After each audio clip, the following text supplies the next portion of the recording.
An emperor's decree could erase your fortune or your future with a single line of text. Across the ancient world, people discovered you did not always have to obey. This is the hidden history of the clever legal loopholes ancient citizens used to defy imperial decrees. By the end of this journey, you will understand how forgotten strategies of legal cunning shaped history and still influence our world today. How did a Roman lawyer argue against an emperor without treason?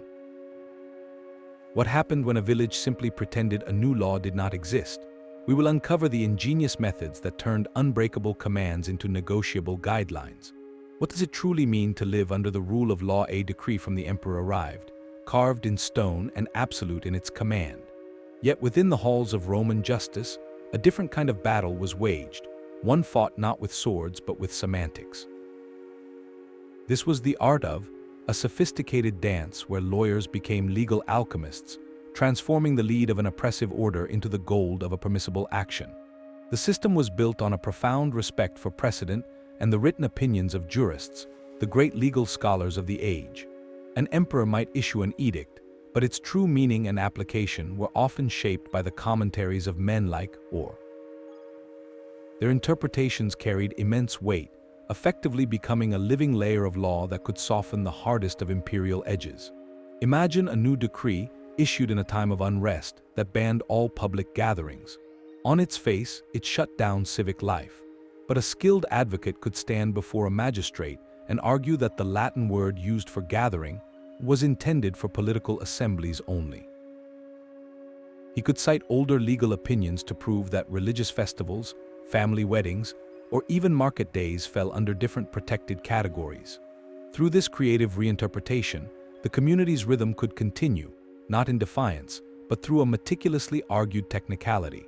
Historian David Johnston describes Roman law as inherently adaptable, a framework where scholarly commentary served as a vital pressure valve. This practice created a crucial buffer, a professional class of jurists and lawyers who acted as mediators between the raw power of the throne and the complex needs of society. They found the paths within the words. So when we look at modern legal systems where the rulings of high courts define the practical application of a law, we are seeing a direct legacy of this ancient Roman principle. The power to interpret is, in many ways, the power to govern. But what happened when people were far from the courtroom, when no learned jurist was there to craft a clever argument? They turned to a force even older than the empire itself, the deep-rooted power of local custom. Far from the marble halls of Rome, a different kind of law held sway, written not on papyrus but in the rhythms of daily life. A tax collector arrives in a distant province, armed with a scroll detailing the emperor's latest financial demands. The village elder meets him, not with refusal but with a calm recitation of history.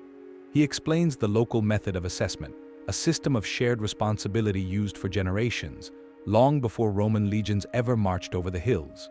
This was not rebellion, it was an invocation of Mos, the unwritten but formidable power of local custom. In the ancient world, uniformity was a bureaucratic fantasy.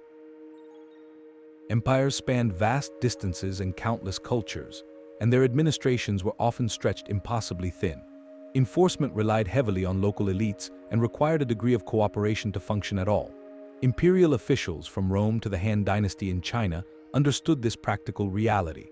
A decree issued from the capital was a general blueprint, but its application on the ground had to account for the landscape, the local economy, and centuries of established tradition. A law demanding a new grain tax paid in a specific coin might be impossible in a region that traded primarily in cloth or livestock.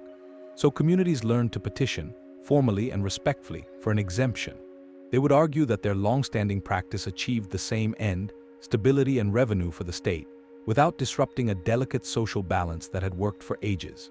As historian Peter observed, Roman officials frequently tolerated these variations. The goal was peace and a steady flow of resources, not ideological purity. Challenging every local tradition was a recipe for resentment and unrest. So the village elders' claim that here, we have always done it this way, became a powerful and socially accepted legal shield. It turned the weight of time itself into a defense. An imperial command might be new, but local custom was ancient, tested, and woven into the very identity of the place. This created a patchwork of exceptions across any empire. pockets where the emperor's word was filtered through the lens of local reality. It was a quiet, persistent form of negotiation that allowed regions to preserve a significant degree of autonomy under the broad umbrella of imperial rule. This clever reliance on local knowledge and bureaucratic pragmatism reveals a deeper truth, that sometimes the most effective way to navigate a vast system is to master its own internal machinery. The sheer size of an empire created its own unique form of resistance, one hidden in plain sight within the paperwork. Picture the governor's office in a distant province, a room thick with the scent of papyrus and dust. A new imperial decree arrives, demanding a census for a new tax. The local magistrate, perhaps a native of the region himself, reads the order and understands its burden. Instead of open refusal, he performs a quiet act of bureaucratic alchemy. He assigns the decree a low priority, files the scroll deep within a growing pile, or marks it for a lengthy administrative review that has no defined end. This was the loophole of delay, a masterful use of the system's own sluggishness as a shield. Local officials, often caught between the demands of a distant capital and the needs of their own communities, became experts in this passive-aggressive art. They would exploit every procedural step. A request for clarification could be sent back to Rome, a journey of months by land and sea. The reply might itself be ambiguous, requiring yet another query. As the Roman historian Tacitus noted, provincial governors learned that sending carefully worded reports and questions upstream could buy not just months, but years of practical freedom. The strategy was a simple bet on imperial attention span. The central administration in Rome, or N, was constantly bombarded with crises, rebellions, and diplomatic emergencies. A routine matter of enforcement in a peaceful, far-off province was easily overshadowed and forgotten. The decree never changed, but its practical effect was by the gentle, relentless pressure of bureaucratic inertia. This was attrition as a legal strategy, where winning meant not confronting the law, but outlasting its urgency. It reveals a profound truth about power, that its reach is often limited not by walls, but by paperwork, by the mundane reality of communication and capacity. A command is only as strong as the chain of people willing to enact it with speed and conviction. By subtly breaking that chain through deliberate slowdown, local populations could carve out spaces of facto autonomy. They turned the empire's greatest weakness, its vast and cumbersome administration, into their own greatest defense. This clever manipulation of infrastructure shows that sometimes the most effective dissent requires no manifesto, only a very slow clerk and a very tall pile of scrolls. Yet for all their cunning, these methods of interpretation, custom, and delay shared a common thread. They worked within the system's rules. What happened when people decided to operate entirely outside the law's gaze, to create a shadow system of their own? Sometimes the most elegant defiance was to obey, but only just enough. A provincial governor's decree arrives, demanding the destruction of all private religious shrines not dedicated to the imperial cult. For a wealthy merchant, this meant dismantling a cherished family altar that had stood for generations. His solution was not defiance, but meticulous, literal obedience. He had his workers carefully remove the ornate front of the shrine, the part visible from the street. The interior sanctuary, the sacred statues, the offering bowl, all remained perfectly intact behind a temporary screen. When the official came to verify compliance, he saw a pile of marble where there had been. The letter of the law was satisfied. A shrine had been dismantled. Its spirit, its function, and its meaning to the family endured untouched behind the wall. This was pro forma compliance, in obeying the letter of the law while defiantly evading its intent. It was a high-stakes game of legal semantics, where survival depended on a razor-sharp, literal reading of the text. What exactly did the decree command? If it said demolish the structure, that was one thing. But if it only remove all public-facing idols, then removing the and storing the statues inside was, technically, complete obedience. Citizens became experts in this minimal viable action. A law forbidding gatherings could be by calling your meeting a funeral procession or a philosophical lecture, activities that often carried specific legal exemptions. A new tax on windows might be met with homeowners bricking up every other window pane, creating a dim but legally compliant home. Each act was a quiet, calculated gamble. It bet that the enforcer would be satisfied with the superficial show of compliance, too busy, too indifferent or too wary of conflict to peer behind the symbolic gesture and demand more. This practice reveals a fascinating layer of the ancient social contract. It was a form of communication, a signal sent from the populace to the authorities. The signal said, "We acknowledge your power to command, and we will perform the ritual of obedience. But do not push so far that you force us into open rebellion." It created a gray zone of tolerated noncompliance, a pressure valve that prevented minor decrees from sparking major unrest.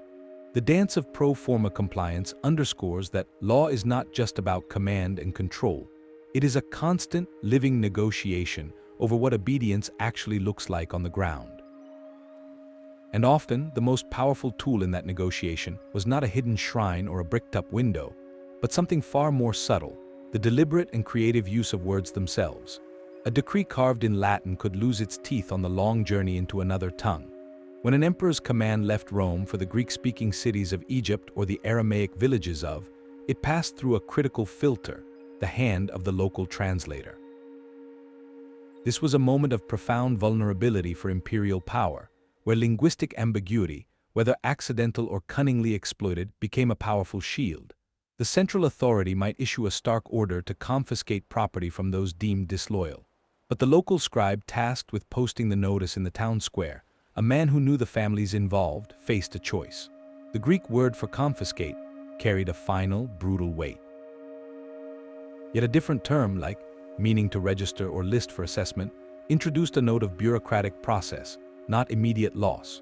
By selecting that softer synonym, the scribe could create crucial breathing room, a period where families might appeal or negotiate before any property changed hands. In a vast, multilingual empire, it was simply impossible for Rome to micromanage every linguistic choice in every province. They relied on a class of educated locals to bridge the communication gap, and in that space between languages, a loophole yawned open.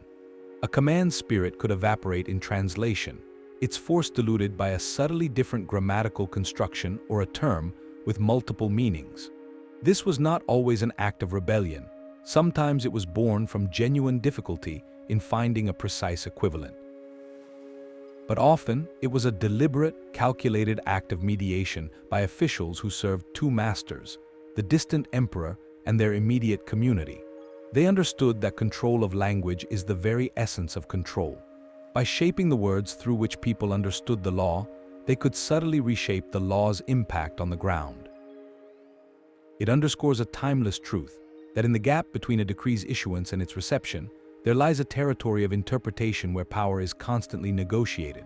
And if the strategic use of language could soften a law's blow, some took the next, far more dangerous step. They changed the document itself. The parchment itself could become the final battlefield. In a quiet scriptorium, lit only by the flicker of an oil lamp, a skilled scribe leaned over a crucial document. His task was not to copy, but to revise history. With a careful hand, he might alter a single digit in the date of a land grant, moving it back a generation to a time before a new tax law took effect. Or perhaps he was creating something entirely new, a convincingly aged decree from a past emperor that conveniently contradicted the harsh orders of the current one. This was the ultimate, most dangerous legal loophole, forgery and document manipulation. It was a high-stakes gamble, for if discovered, the penalties were severe. Yet the potential rewards were immense. In a world without photography, digital records, or centralized databases, verifying a document's authenticity across hundreds of miles was a monumental challenge. A local magistrate presented with a beautifully crafted charter, bearing what appeared to be an imperial seal and written in the proper formal style, often had little choice but to accept it.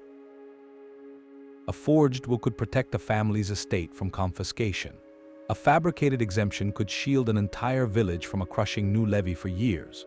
The strategy extended beyond creating false papers to exploiting the fragility of real ones. Imperial archives were scattered and incomplete. An inconvenient original decree could be reported as lost in a fire, misplaced during a flood, or simply never received. In the absence of the central document, the local copy held in the provincial governor's office became the facto truth, and that copy could be far more favorable, perhaps amended over time to reflect local agreements. Historian has detailed what he called an epidemic of forgery in later medieval times, a phenomenon deeply rooted in these ancient practices of documentary warfare. This tactic represented a direct assault on the very foundation of imperial power, the written word. It was an attempt to create a parallel paper reality, a shadow archive where the rules were written not by the emperor, but by those with the skill and audacity to rewrite them. Such an audacious act was never a solo endeavor. Forging a land grant required a complicit scribe with the right materials and knowledge of archaic scripts. Having it accepted required the silent cooperation of local officials who might suspect its origin, but found its outcome useful. Its long-term success depended on the collective will of a community to uphold this new, more convenient truth. This reveals that the most powerful loopholes were never just about legal trickery. They were built upon the strongest foundations of all, the intricate networks of social trust and mutual benefit that bound people together against distant authority. The boundaries of imperial power were not just marked by mountains or rivers, but by invisible lines drawn by faith. A soldier's pursuit ended not at a city gate, but at the foot of a temple's steps, where a fugitive stood just beyond reach, breathing the protected air of sanctuary. Across the ancient world, from the temples of Artemis in Ephesus to the altars of Jupiter in Rome, religious spaces held a unique legal power, a form of divine immunity that even emperors hesitated to violate. This was the loophole of Asylum, where the authority of the gods created a tangible, physical space where human law simply paused. The concept was ancient and nearly universal. A temple was not merely a building, it was the earthly dwelling of a deity, and violence or coercion within its precincts was an offense against the divine order itself. Imperial administrations, for all their might, were deeply pragmatic. They understood that enforcing a tax levy or arresting a debtor inside a sacred boundary risked something far worse than civil disobedience. It risked divine wrath and the furious backlash of the temple's priests and devotees. So they carved out explicit exemptions. Sacred lands were often free from certain property taxes. Temple servants and priests could be exempt from military conscription.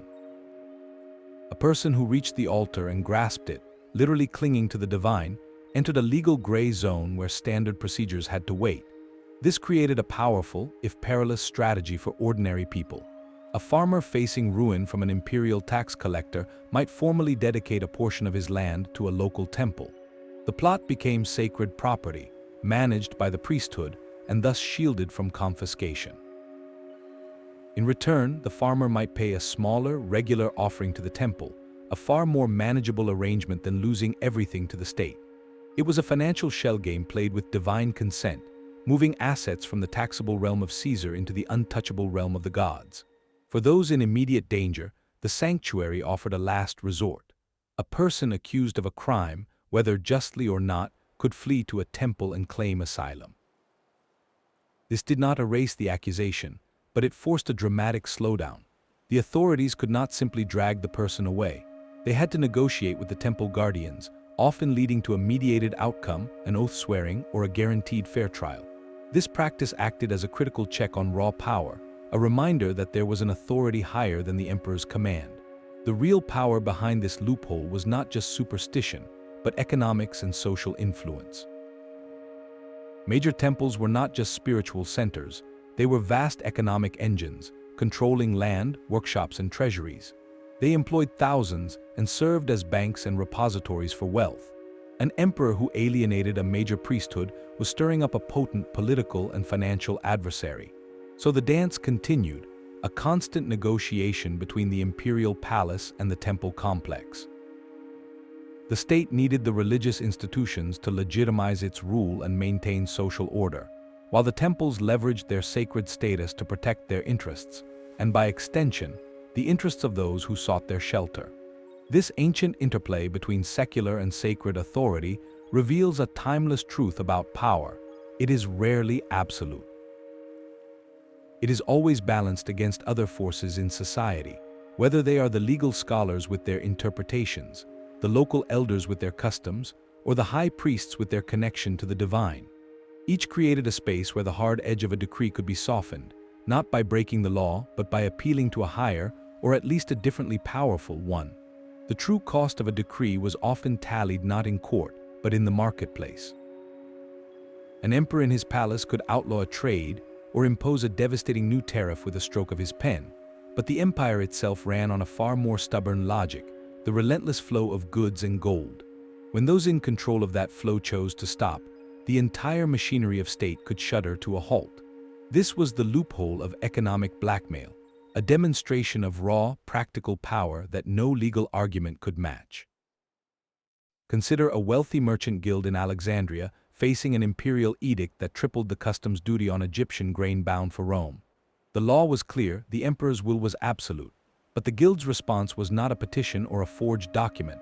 It was a collective, chilling silence. Ships remained docked, warehouses stayed full. The merchants simply ceased their operation, citing the new costs as making trade impossible.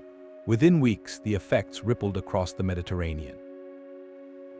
The vital grain supply for the city of Rome's restless population began to dwindle. Prices in the markets spiked. The murmur of discontent in the streets grew louder, a sound far more dangerous to an emperor than any lawyer's complaint. The treasury, expecting a surge in revenue from the new tariff, instead watched its coffers drain as all trade-related taxes vanished.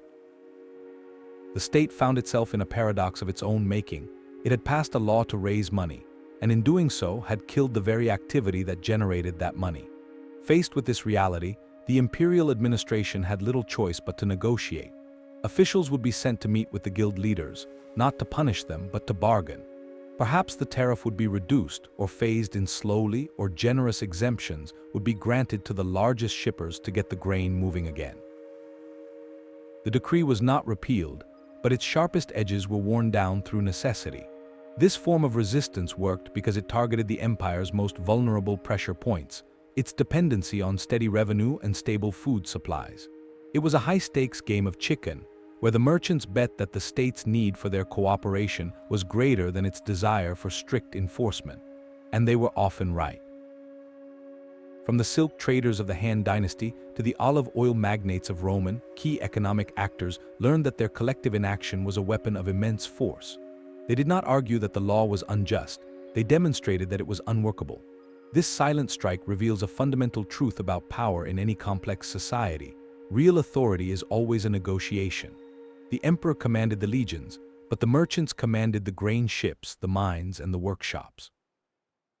The state's survival depended on a fragile consensus with these economic powers, a consensus that often required looking the other way, granting informal pardons, or accepting a far more modest version of its own ambitious decrees.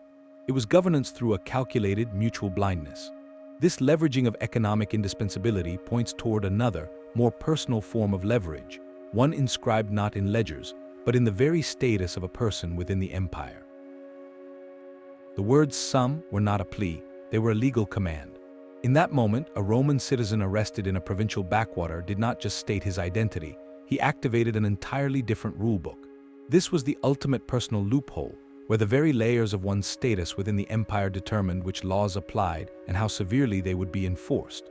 Imperial decrees often spoke of all people or every subject, but this was a legal fiction. The reality was a meticulously segmented society, a pyramid of privilege where your place dictated your path through justice. At the top sat senators and equestrians, the imperial elite. A decree demanding property confiscations to fund a war might sweep through the provinces, but a senator in Rome could often petition the emperor directly for an exemption, citing his family's long service or his vital role in governance. His trial, if it ever came to that, would be held before the Senate itself, a body of his peers, not in a provincial governor's court. Below them, the full citizen carried the powerful shield of the right to appeal a capital sentence and demand a trial in Rome. This was the protection invoked by saying, "I am a Roman citizen." It was a procedural nuclear option that could delay proceedings for years, often leading to a more favorable outcome or simply the accuser giving up. A local magistrate faced with this claim had to pause, his authority instantly checked by the distant power of the capital. For a non-citizen provincial, or worse, a slave, no such recourse existed. The same decree was applied with immediate, brutal finality.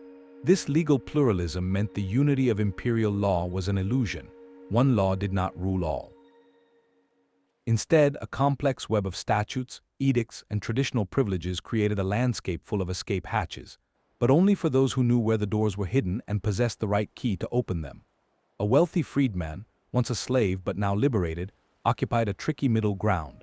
He might use his fortune to secure special dispensations or to have his children granted citizenship, thus elevating the next generation into a safer legal category. This system reveals a profound truth, that in the ancient world, inequality was not a bug in the legal system, it was the foundational code.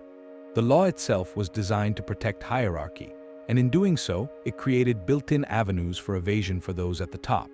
Your personhood was your most valuable legal asset, a form of social currency that could be spent to soften the blow of any decree. This segmentation of society into rigid legal castes forced people to think creatively within the confines of their identity, but it also pushed them to look for leverage in the most intimate of institutions, the family itself. If your status could protect you, perhaps you could use the rules of family and inheritance to protect everything you own for those who came after you. A father's final wish could dismantle an empire's inheritance laws. In the quiet of a Roman, a dying man called not for a lawyer, but for his oldest friend. He entrusted his entire estate, his lands and his wealth, to this companion with a solemn verbal charge. This was not a formal bequest, but a plea placed upon the friend's honor, to manage the property and eventually transfer it to the son who, under strict Roman statutes, was legally barred from inheriting. The friend, now the legal owner, was bound not by written statute, but by the powerful, unwritten code of fides, trust, and social obligation. It was of legal fiction, creating a binding arrangement that existed entirely in the shadows of the official rules. The formal law, the jus, might prevent a direct transfer due to the son's status or because of punitive death taxes aimed at consolidating wealth. But they operated in the separate realm of the jus honorarium, the law of equity administered by magistrates who cared more about good faith and intention than rigid statute. A magistrate, presented with clear evidence of this deathbed trust, would often enforce it, effectively allowing the family's wealth to flow around the legal barrier as if it were a stone in a stream. This practice reveals how deeply the ancients understood that the law is a system, and systems have seams. When the formal code became too restrictive, they simply stitched a new path using the strong thread of social relationships and honor. Adoption served a similar, strategic purpose. A wealthy man without a male heir might formally adopt a promising young man from another family, instantly solving a succession crisis and ensuring his estate remained intact under a capable steward. In the provinces, a non-citizen might arrange for a powerful Roman patron to adopt his child, granting that child the priceless legal shield of citizenship and lifting the entire next generation into a safer, more privileged class. These were not merely personal decisions, they were calculated legal maneuvers conducted within the theater of family life. They show us that inheritance was never just about passing on property. It was a final, ingenious act of defiance against a state that sought to control the future distribution of power and wealth. By formalizing private bonds of trust and kinship, families could write their own endings, crafting a legacy that the emperors, tax collectors, and magistrates could not easily unravel. This creative flexibility within the most intimate human contracts suggests a broader principle. If personal honor could bind a friend to redistribute an estate, what other kinds of promises could be engineered to reshape public obligations? The state's reliance on local power created a paradox of control. In Ptolemaic Egypt, a wealthy landowner received an official scroll, not a request, but a command. He was appointed to a liturgy, a compulsory public duty requiring him to collect taxes from his district or fund a civic project like maintaining irrigation canals. On the surface, this was brilliant governance, outsourcing expensive administration to those who could afford it. But from the landowner's perspective, it was an invitation to play a double game. Armed with intimate, unassailable knowledge of his neighbor's true harvests and his own detailed farm records, he stood perfectly positioned between the hungry treasury in Alexandria and the vulnerable villagers outside his door. His official report to the royal scribes might carefully understate the district's total yield, citing a poor growing season or localized pestilence. The tax burden calculated from this diminished figure would be lighter, a relief he could generously and quietly extend to his community.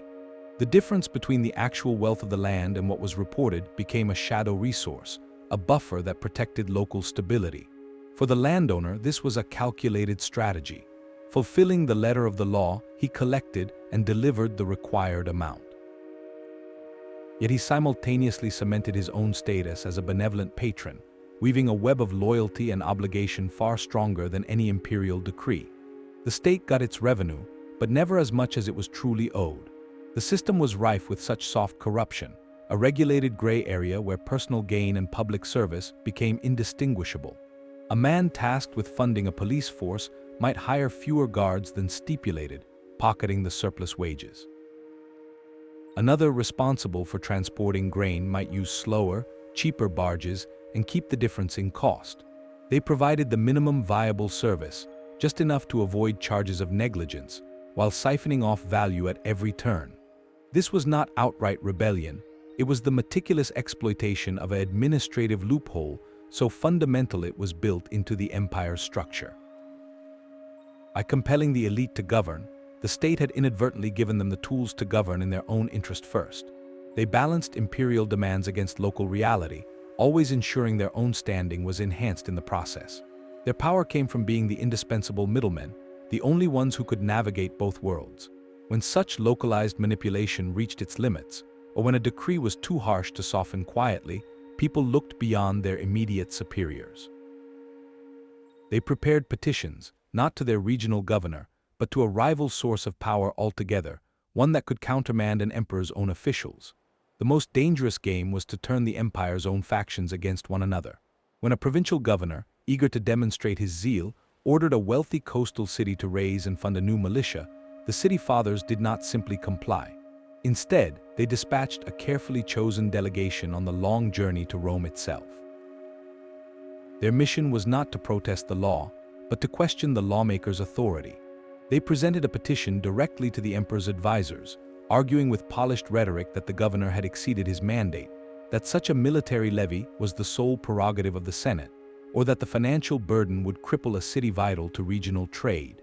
This was the provincial versus central government gambit, a masterful exploitation of bureaucratic rivalry. Empires were not monolithic blocks of power, they were tangled webs of competing jurisdictions, where senators, equestrians, military commanders, and imperial freedmen all jockeyed for influence. An astute community, or a well-connected individual, could navigate these fault lines. A tax decree from a civil official might be appealed to the local military commander, who had the power to grant exemptions to keep vital supply lines open and the legions happy. A harsh judgment from a provincial court could be appealed to the emperor's personal tribunal, hoping the distant ruler would see it as an opportunity to clip the wings of an overambitious underling. By initiating a jurisdictional dispute, petitioners could throw sand into the gears of enforcement. The original order would be suspended pending a review from higher authority, a process that could take years. Often, by the time a decision trickled back down, the political winds had shifted, the governor had been transferred, or the crisis that prompted the decree had passed. The order was simply forgotten, lost in the labyrinth of imperial administration. This tactic required sophisticated political intelligence, knowing who was in favor at court, which official was feuding with whom, and how to frame a local grievance as a matter of imperial principle. It turned the state's internal complexity, its very lack of monolithic unity, into a citizen's most powerful defensive asset. It highlighted a paradoxical truth, that divided sovereignty could be a source of strength for the governed, not just the governors. This principle of appealing to a higher, competing authority found a powerful echo in a realm beyond politics, in the deliberate and very public performance of faith. A public oath was a trap disguised as a pledge of loyalty. In a crowded forum, a Roman citizen might be commanded to swear by the divine spirit of the emperor, a direct affirmation of his godhood that violated the conscience of a Jew, a Christian, or even a traditional Roman who only the old gods. To refuse was to invite immediate and severe consequences, yet to swear a false oath was, to many, an even graver offense against the divine. The solution emerged not in refusal, but in a masterful manipulation of the oath's very syllables.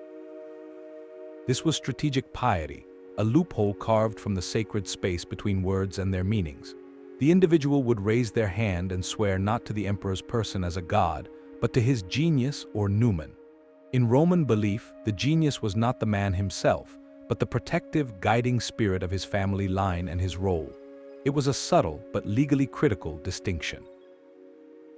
The oath-taker could in good conscience believe they were pledging loyalty to the office of the emperor, or to the divine fortune that watched over the state, not worshipping a mortal man. They had satisfied the exact wording of the command, which demanded an oath to the emperor's divine aspect, while preserving an internal theological boundary. This practice reveals how the binding power of oaths, a cornerstone of ancient law and social order, could be turned into a tool for personal survival. The authorities demanding the oath were often more concerned with the public performance of conformity than with policing the private nuances of belief. A crowd swearing in unison created the image of unity the state craved. If a few individuals in that crowd held a technically correct but personally reserved interpretation of the words, it was a compromise many officials were willing to accept to avoid messy public confrontations or martyrdoms. This delicate dance required a profound understanding of both legal expectations and theological nuance. It was a high-wire act of conscience, performed under immense pressure. The individual had to know the acceptable terminology, the precise phrases that would pass the magistrate's inspection without crossing their own spiritual line. Historians note that early Christian apologists often advised such careful formulations when faced with state-mandated pagan rites, framing it as a way to render unto Caesar what was Caesar's while protecting one's soul. This focus on the power of precise verbal commitment underscores a broader truth, that in a world governed by spoken and written pronouncements, the person who mastered language mastered their fate. When even a carefully worded oath felt too dangerous, or when the state's demands became intolerable, people explored the most definitive loophole of all to erase themselves from the record entirely. The ultimate escape was not found in a clever argument, but in footprints leading away from the village, disappearing into the sand. When the weight of imperial demands of relentless taxes and conscription levies grew too heavy to bear, some chose a starkly simple solution. They vanished. In the dry administrative language of Ptolemaic Egypt, this act had a name, meaning a withdrawal or retreat. It was the physical loophole, where a person erased themselves from the state's ledger by walking off the page entirely. A farmer, facing a debt he could never repay, would gather his family in the night. They would take what they could carry, leave their field to fall fallow, and simply walk away from their registered home. Their destination might be the trackless desert, the dense marshes of the delta, or the teeming, anonymous slums of a major city like Alexandria. By leaving their official place of residence, they severed the tether that bound them to the tax collector's list and the recruiting officer's role. The decree still existed, but the person it was meant to control was gone. This was a devastating problem for any ancient administration. Each missing person meant a permanent hole in the tax base and one less potential soldier for the legions. It represented a complete breakdown of the social contract, not through argument, but through absence. The state's power relied on people being present, countable, and reachable. Exploited the empire's most fundamental limitation, its sheer physical inability to track and retrieve individuals across its vast territories. Sending soldiers to scour the desert for a single peasant family was a costly and often futile endeavor. While not a legal argument in any court, this mass withdrawal was a powerful, raw form of negotiation. It communicated in the clearest terms possible that the cost of compliance had exceeded the value of staying. Historians note this was not a rare act of desperation, but a widespread pattern that officials dreaded, a silent hemorrhage of the empire's most vital resource, its people. This movement of individuals away from the reach of law did not mean they vanished from society altogether. Often, they regrouped. In the remote deserts of Egypt, these runaways sometimes formed entirely new communities, small, self-governing enclaves beyond the reach of imperial tax farmers. In the city's shadows, they blended into the undocumented masses, finding work in informal economies where the state's gaze did not penetrate. Their exit created spaces where the emperor's word held no sway, not because it was, but because it was never heard.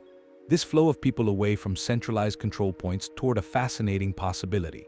If individuals could withdraw to form new communities, What about entire communities that were designed from the start to exist outside the conventional framework of imperial power?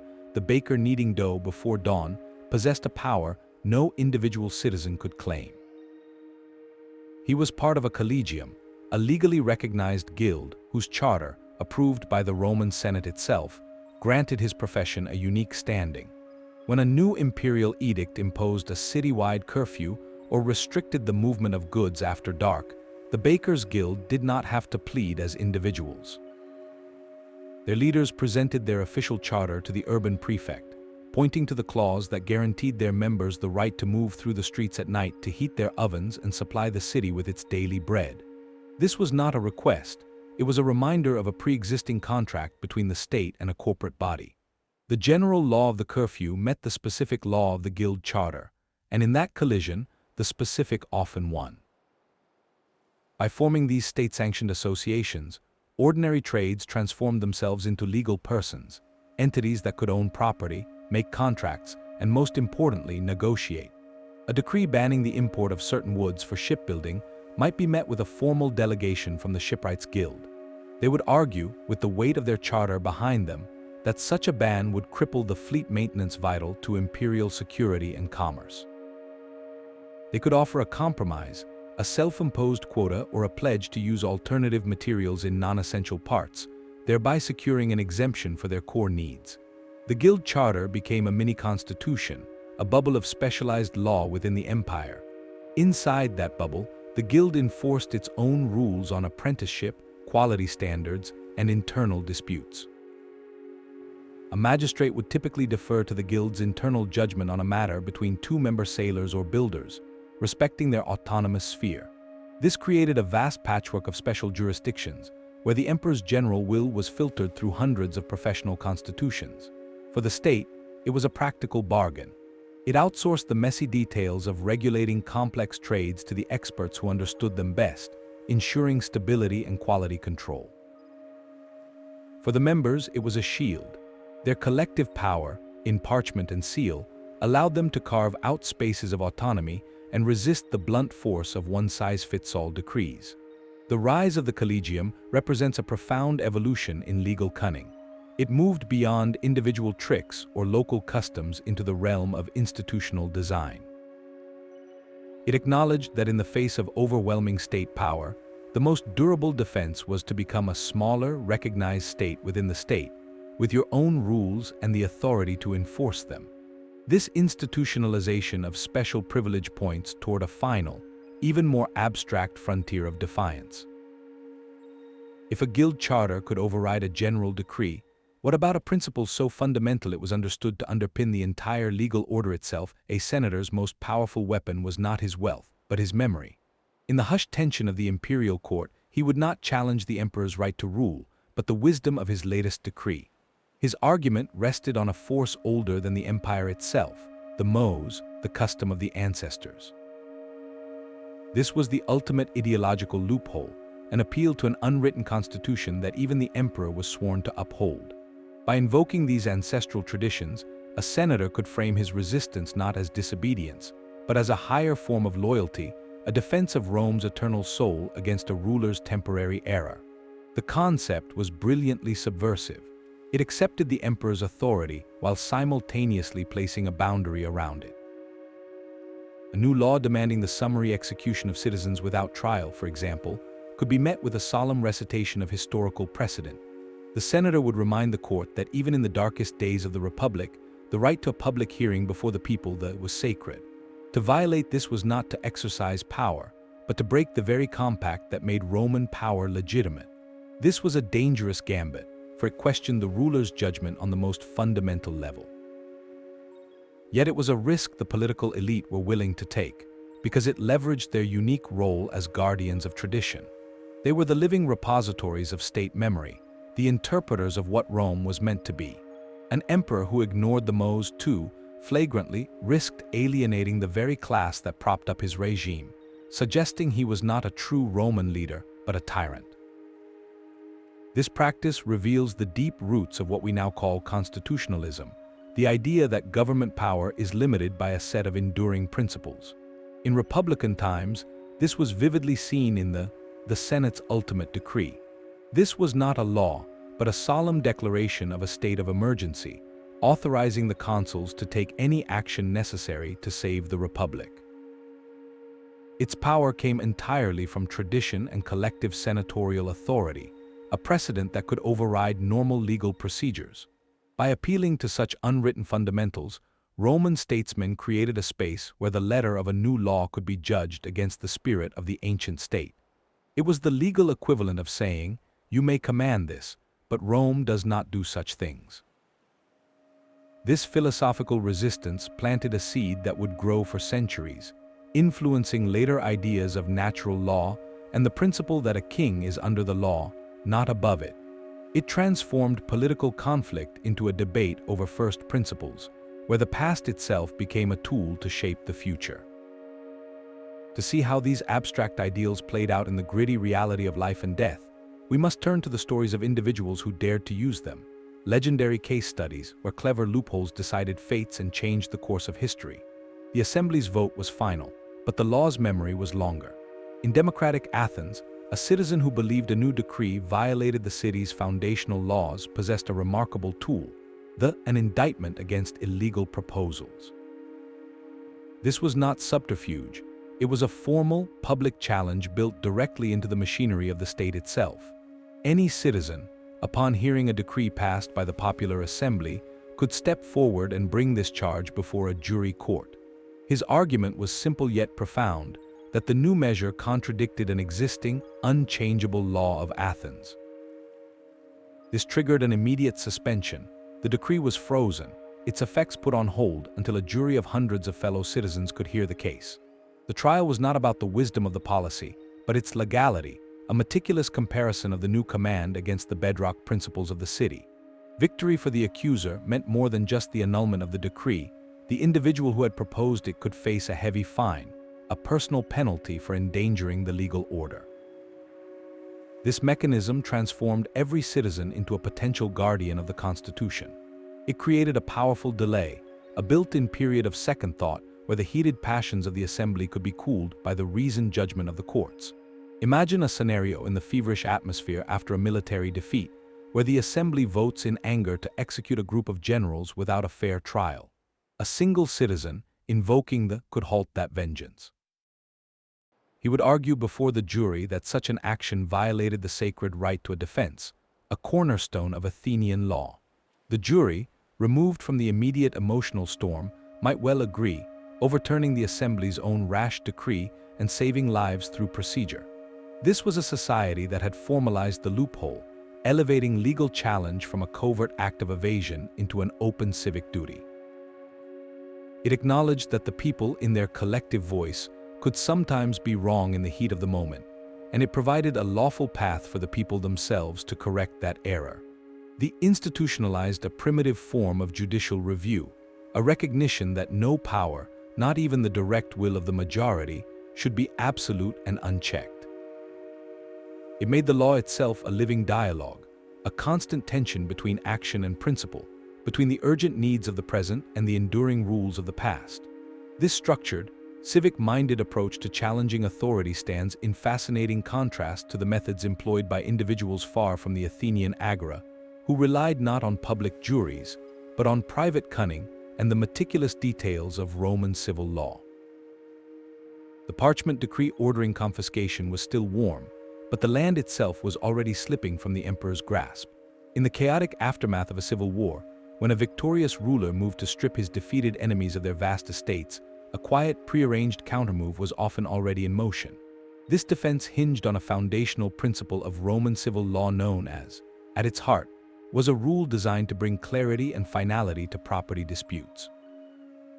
It stated that if a person possessed a piece of land or an item openly, continuously, and in good faith for a set period, often 1 year for movable goods, 2 years for Italian land, they could go to court and claim full legal ownership. The law's purpose was practical, to resolve long-standing uncertainties and reward those who productively used abandoned assets. But in the hands of a clever legal mind, this rule for establishing ownership could be weaponized to prevent it. Imagine a senator who had backed the losing side. Knowing his name is on the proscription lists, he acts before the imperial agents arrive. He does not flee with his title deeds, those are worthless now. Instead, he performs a strategic surrender of possession. He arranges for a trusted friend, someone whose loyalty is not in question with the new regime, to physically occupy his country villa and farms. This friend moves in his own household staff, begins working the fields, and pays the local taxes, all acts of open, continuous possession. When the state's confiscation officers finally arrive, they find not an empty estate to easily seize, but a property with a current occupant who claims a lawful, ongoing right to it under. The friend would assert that he was in the process of acquiring the land through this prescribed period of possession, a process started before the confiscation decree was even issued. This created an immediate, tangled legal problem for the state. The emperor's decree gave the state a right to the property, but Roman law also protected the rights of a possessor in the midst of. To forcibly remove him would be to violate one law to enforce another, a messy prospect that could trigger lengthy lawsuits. The true genius was in the endgame. After the political dust settled, after passions cooled and the new emperor sought stability, the loyal friend who had held the land could then quietly transfer it back to the original owner's family through a sale or a bequest. The property had traveled a legal circuit from the original owner into a protective shell of ongoing possession, and finally home again, all while the decree of confiscation lay technically unfulfilled. This intricate maneuver was a high-stakes chess game played on the board of property law. It required precise timing, absolute trust between the conspirators, and a deep, nuanced understanding of legal procedure. The window to initiate was narrow, only before state seizure began. The possession had to be flawless and documented to withstand any challenge. This was not a loophole for the desperate or the uninformed, it was a tool for the connected and the expertly advised.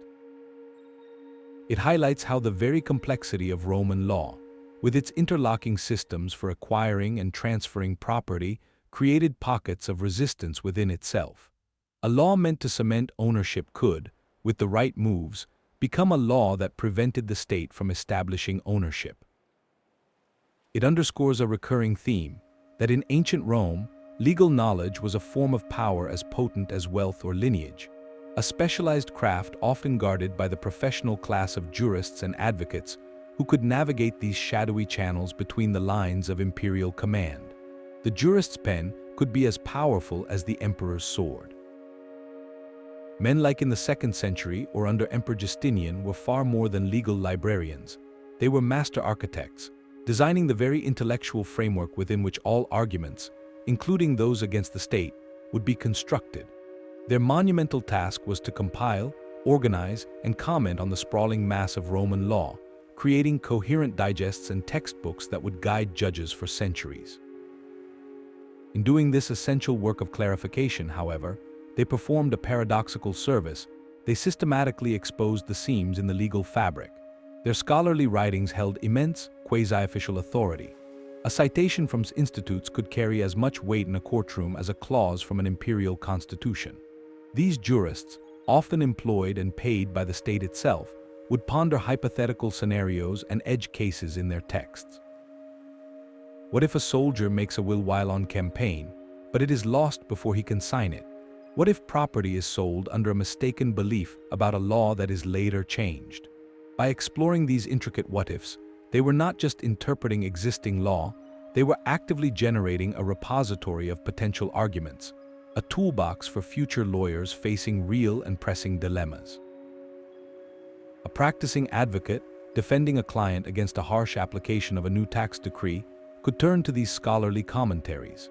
He might find a hypothetical discussed by the jurist about good faith error in contractual obligations, and skillfully apply its logic to his client's situation, arguing that the citizen's failure to pay was based on a reasonable, though incorrect, interpretation of the old rules.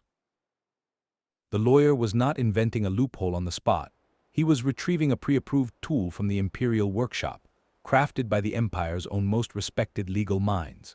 This created an extraordinary dynamic where the state's mechanisms for enforcing control also generated the intellectual countermeasures to soften that control. The professional jurist, by striving for comprehensive understanding, inevitably mapped the system's vulnerabilities. His work to make the law rational and predictable also made it navigable, and at times negotiable. His team, compiling the monumental corpus for Justinian, sought to create a definitive, unified legal code to end confusion. Yet in that very act of codification, by choosing which older opinions to include and how to frame them, they embedded certain principles of equity and interpretation that judges in later generations would use to moderate the code's harsher edges. This professionalization of loophole design reveals a profound truth about complex systems. The expertise required to maintain them is the same expertise that can be used to tactically subvert their intended effects. The jurist's legacy was not locked in courtrooms, but preserved on the very pages that circulated his ideas, leading us to the physical objects that made all this cunning possible. The imperial seal was a promise made of wax, and wax could be forged. In the final, desperate moments of legal defense, when every argument of precedent and interpretation had failed, a clever advocate could shift the entire battle to the physical object in his hands. He would not challenge the law's command, but the very parchment on which it was written. This was the material loophole, an attack on the document's body when its spirit could not be swayed. The technology of authentication in the ancient world was a fragile thing. An imperial decree traveled as a copy, a transcript made by a provincial scribe from the original held in Rome. Its authority rested on a chain of trust, symbolized by the impression of the emperor's signet ring in clay or wax. Yet that seal could be cracked in transit or deliberately damaged upon arrival to cast doubt. A lawyer could stand before a magistrate and declare the document invalid, not because its orders were unjust, but because the papyrus was of a coarse, non-imperial grade, suggesting it was a fraudulent copy issued by a corrupt official. He might argue the ink showed signs of later tampering, or that the scribe's certification mark was missing from the margin. These were metalegal arguments, moving the debate from what the law said to whether the law, as a physical artifact, even existed in a valid form. Such a challenge forced an immediate halt. Proceedings could not continue until the document's authenticity was, a process that required sending queries back to the capital or comparing it to other certified copies in regional archives. This could stall enforcement for months or years, buying the community priceless time. In border regions, this material uncertainty was amplified. A village on the edge of the empire might receive conflicting orders from two rival provincial governors, each bearing what appeared to be legitimate seals. By questioning the material quality of one, they could effectively choose which authority to obey, playing distant powers against each other through the scrutiny of papyrus and wax. This tangible dimension of law reminds us that evasion was not purely intellectual. It had a physical component, a craftsmanship of doubt applied to the very objects that carried power. The imperfect technology of writing and sealing, meant to unify command, inevitably created cracks in its own foundation. If the authenticity of a decree could be questioned, what about the authenticity of the entire system it represented? This material skepticism points toward a deeper, more philosophical form of resistance, one that asked whether a law, even from an emperor, could ever truly bind a person's conscience or their most fundamental sense of self. The frontier was not just a line on a map, but a place where the emperor's voice became an echo. In the rugged border marches of Roman Britain or the windswept steppes beyond the Great Wall of China, the crisp certainty of imperial law dissolved into a fog of practical necessity. Here, a decree from the capital was not a command to be obeyed, but a suggestion to be considered, filtered through the immediate realities of survival, loyalty, and local power. The state's authority, so absolute in the forums of Rome or N, faded with every mile of bad road and every mountain pass, becoming more theoretical than practical.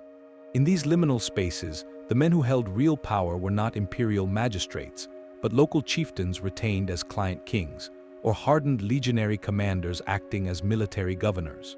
Their primary concern was not legal purity, but stability. A new tax law designed for the prosperous farms of Italy was meaningless in a damp, wooded province where communities paid tribute in hides and amber. A conscription order demanding citizens for the legions was unworkable among semi-nomadic tribes who were only nominally under imperial control.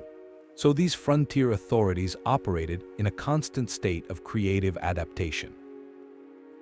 They would issue their own edicts, a blend of Roman martial law and deeply rooted local custom, creating a hybrid legal system that actually functioned on the ground.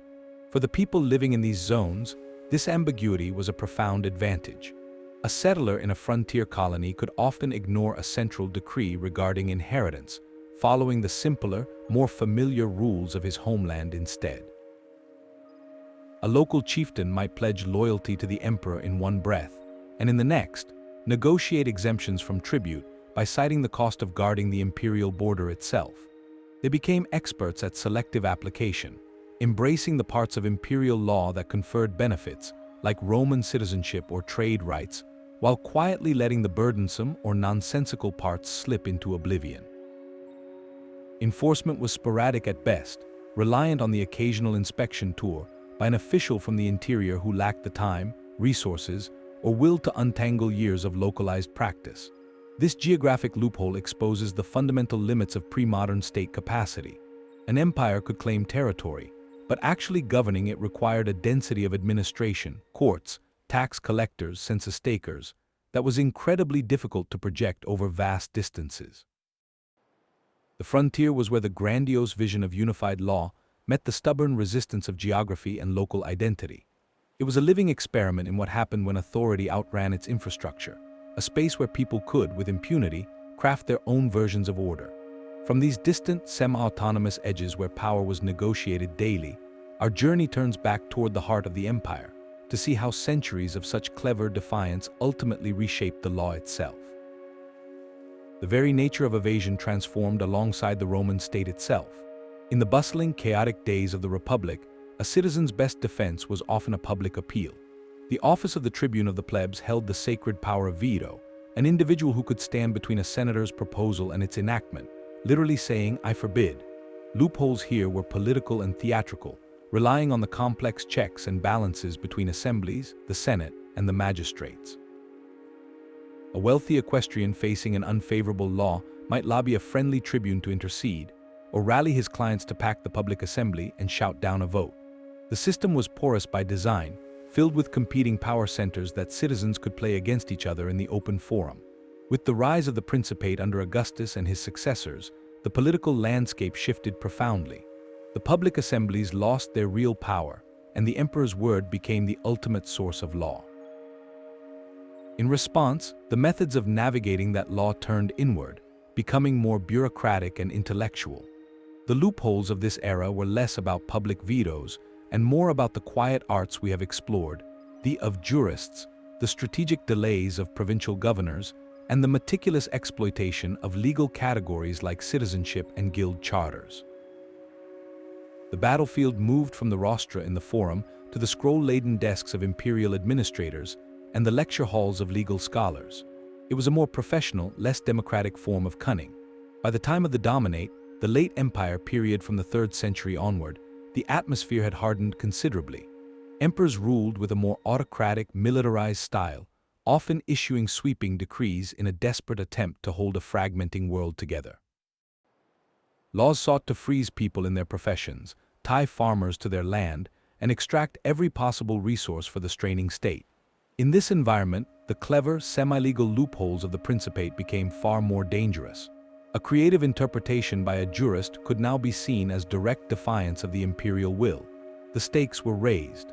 Consequently, evasion tactics grew more desperate and covert. Reliance on outright corruption of low-level officials became a common, if risky, necessity. The forgery of documents offered a fleeting chance at safety. And for many, the ultimate loophole, the physical flight from the state's grasp, became a tragically widespread choice. The relationship had become a tense, codependent spiral. Each new, rigid decree from an emperor trying to assert control would inevitably generate a new, shadowy method of avoidance from a population simply trying to survive. The state would then attempt to plug that new gap with even stricter enforcement, which in turn would inspire the next innovation in evasion. It was a history of increasing desperation on one side, met by enduring, resilient ingenuity on the other. This evolutionary perspective is crucial. It shows that loopholes are not a sign of a failing legal system, but a constant feature of any complex society where power and people interact. They are the pressure valves, the negotiation conducted in the margins of the law. The Roman journey from republican appeals to imperial bureaucracy to late antique desperation mirrors a broader pattern, one visible in other empires and even in modern states. When the channels for formal protest or legal challenge narrow, the methods of informal resistance simply adapt, finding new cracks in the monolith. This relentless dance between command and cleverness did not end with Rome's fall. Its legacy was quietly preserved, waiting to be rediscovered and repurposed in a world that had forgotten the old empire's name. The Roman experience was not a solitary drama, but one act in a global play. Across the world, other empires witnessed the same intricate dance between command and cunning, each culture developing loopholes from its own unique legal and philosophical materials. The Byzantine Empire, Rome's direct successor in the East, inherited its labyrinthine legal code and raised bureaucratic evasion to an art form.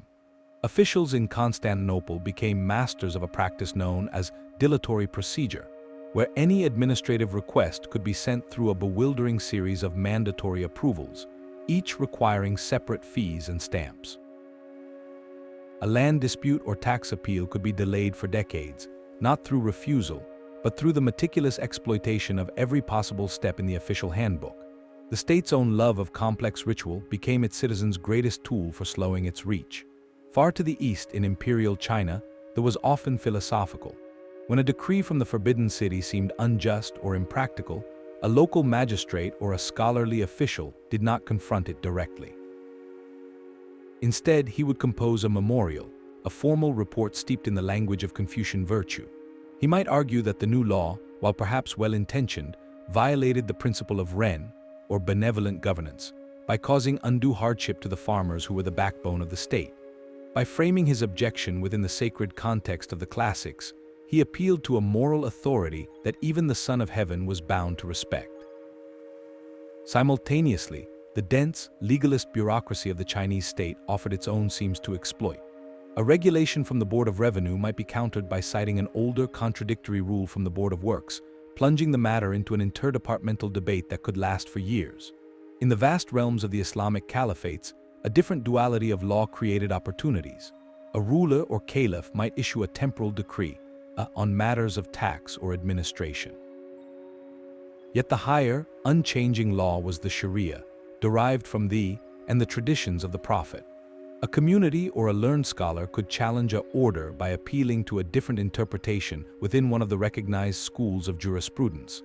They might argue that the decree contradicted a principle of fairness in law or an established custom in Maliki teaching. This allowed them to question the ruler's command not as rebels, but as more faithful adherents to the divine law he himself was sworn to uphold. It created a space where religious scholarship could act as a check on political power.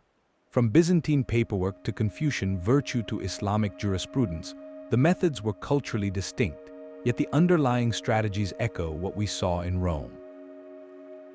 Each case involves a deep knowledge of the system's own texts, whether legal codes, philosophical canons, or religious scriptures. Each relies on the inherent complexities and competing authorities within a large administration. And each appeals ultimately to a principle presented as higher than the ruler's immediate will, be it procedural correctness, ancestral virtue, or divine mandate. This global pattern reveals something profound. The clever navigation of power is not a Roman invention or a Western curiosity. It is a universal thread in the human story, a testament to the enduring ingenuity of communities faced with the overwhelming force of empire. They remind us that people have always sought, and often found, the levers within the machine. Recognizing these ancient, worldwide patterns of legal creativity forces a compelling question. If these strategies shaped empires where did their echoes go when those empires fell? What invisible threads connect the loopholes of antiquity to the world we live in now? The principles of ancient evasion did not vanish with the scroll and the stylus. They evolved, embedding themselves into the very architecture of modern law. The Roman practice where lawyers reshaped the meaning of a decree through scholarly argument, finds its clear descendant in the power of judicial review. When a high court examines a new statute, determining whether its application aligns with a nation's constitution, it is performing a formalized, majestic version of that same ancient dance. The judge becomes the jurist, weighing the letter of the law against the spirit of a higher, enduring principle. Similarly, the sacred rite of asylum, where a temple's steps marked a boundary of divine protection, has transformed into the modern doctrine of diplomatic immunity. An embassy's grounds today are that same inviolable space, a tiny sovereign territory where the host nation's laws pause, not out of reverence for a god, but out of respect for the complex web of international agreement. It is the same loophole of sacred geography, updated for a world of nation-states. The ancient collegium, the state-chartered guild with its own internal rules, is unmistakably alive in the modern corporation. A corporate charter is a guild charter for the digital age, creating a legal person that can own property, enter contracts, and negotiate with governments from a position of collective power.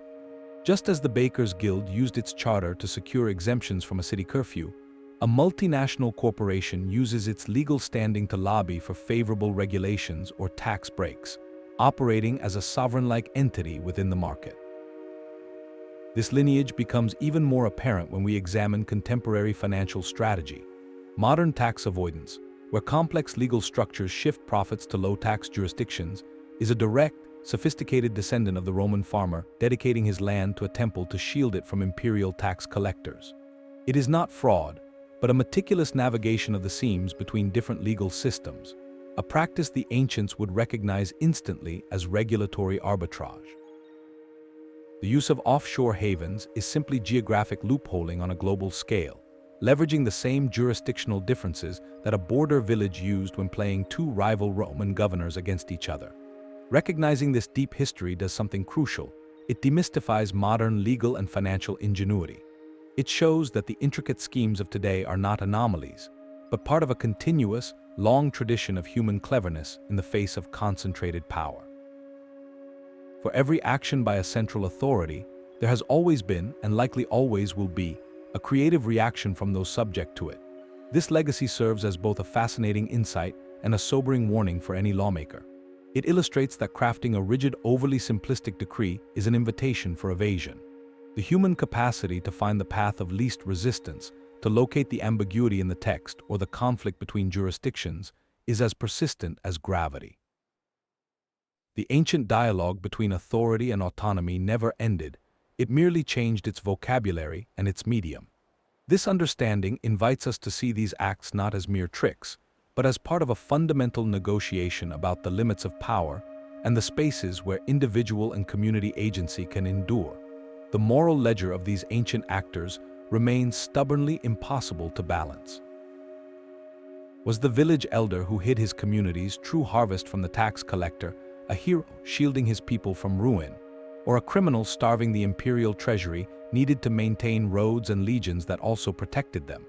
The same act could be viewed as courageous civil disobedience or as a selfish betrayal of the common good. This ethical ambiguity is the core tension in every loophole ever exploited.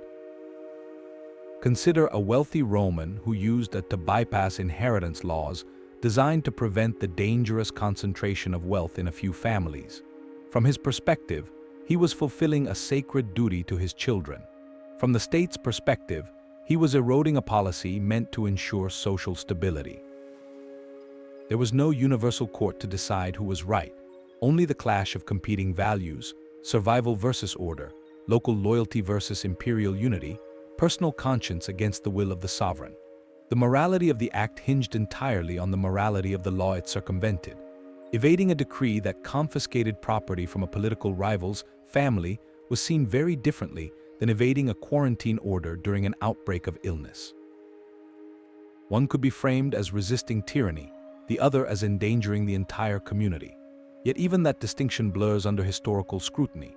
A quarantine might be just an intent, but if enforced with such brutality that it guaranteed starvation, then finding a way around it could again be seen as a desperate act of preservation. These individuals operated in a world of profound gray, where every clever maneuver sat at the intersection of self-interest and communal benefit.